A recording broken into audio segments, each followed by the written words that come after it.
Application of exponents.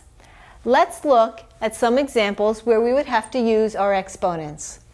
A circle.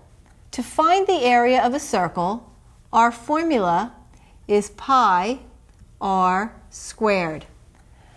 Pi stands for 3.14.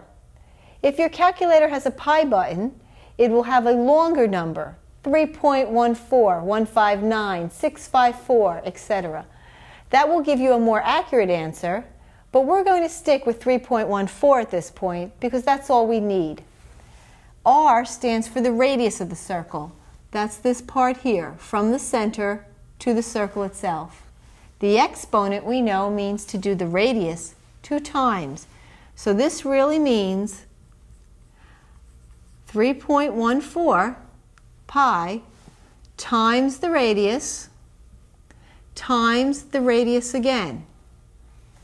Radius squared means 4 times 4. We talked about grouping in our last example. 4 times 4 we can do in our head. We have that memorized.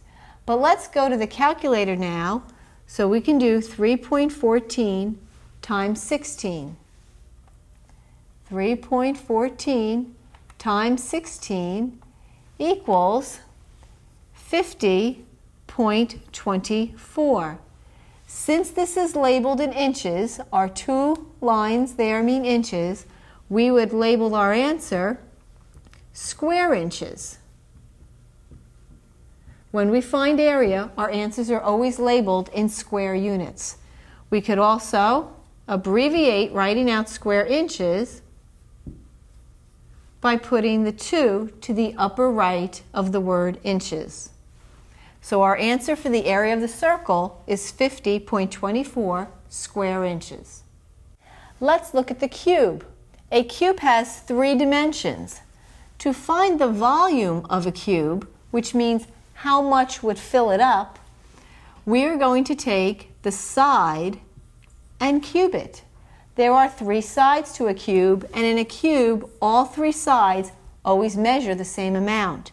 So in this case, the volume is equal to 4 cubed, or 4 to the 3rd power. We know that that means 4 times 4 times 4. We can multiply this out. 4 times 4 times 4. We will get 64. Since a cube is 3-dimensional, we now have cubic feet.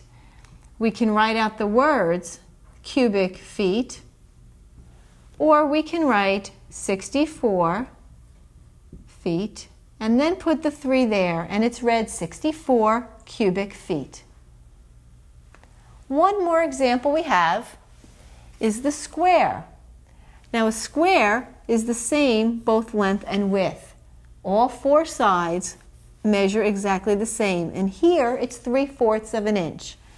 To find the area of a square, we take the side and square it.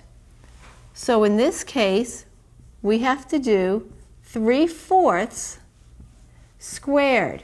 I put the 3/4 in parentheses so you would know it's the entire fraction squared and not just the 3. This means that I have to multiply 3/4 times 3/4.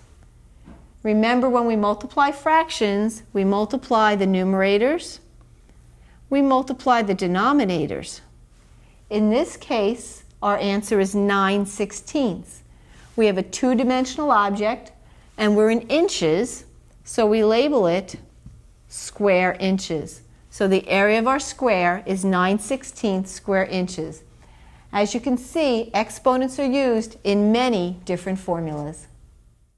I'd like to point out the difference between the area of a square and the perimeter of the square, particularly in the relationship to the exponent for side squared. So the area of a square is side squared, or that's an exponent, and that means S times S. The perimeter of a square equals P equals 4S, and that means 4 times S. Now we have this square drawn on the board. is 20 inches. That means all sides are equal. And so for the area equals side square, and that means area equals S times S equals 20 times 20, and that equals 400 square inches. Now the perimeter, however, is the outside dimension of the square, and that means P equals 4S. P equals then 4 times 20 inches, and that equals 80 inches. And so make sure when you're working with exponents that you multiply the exponents properly.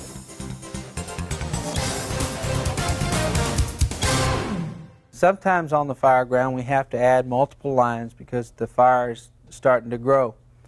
And when we add multiple lines, what happens is the friction builds up more in the hose and it's harder to get the water out. You have to have more pressure to push the water out. So we have to know how much extra pressure we have to put in the lines in order to get the amount of water we want out of the end of the hose. So we have a formula, 2Q squared plus Q equals the friction loss. And this will tell you how much extra pressure you have to put in the line to push the water out. So we've determined we have 2 lines and we have to flow 500 gallons of water out of them. So what's added onto the formula says is you put the 500, you divide it by the 2 lines, which gives you 250. You take that 250, move the decimal point over to 2.5. You plug the 2.5 into your Q's, which is 2 times 2.5 squared plus 2.5.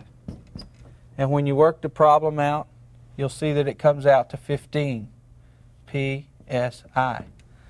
So for every 100-foot section of hose that you have that's 2.5 inches in diameter, you'll have to have 15 psi per 100 foot to get the flow that you need to be effective on the fire ground. So if you had 200 feet, you'd have to double that. Say you had 200 feet of hose. You'd have to double that psi times 2. You'd need 30. And if you had 300, so forth, and 400, so forth, and so on. Please pause the video now and complete the problems in your workbook. When finished, press play, and we'll continue with the next lesson.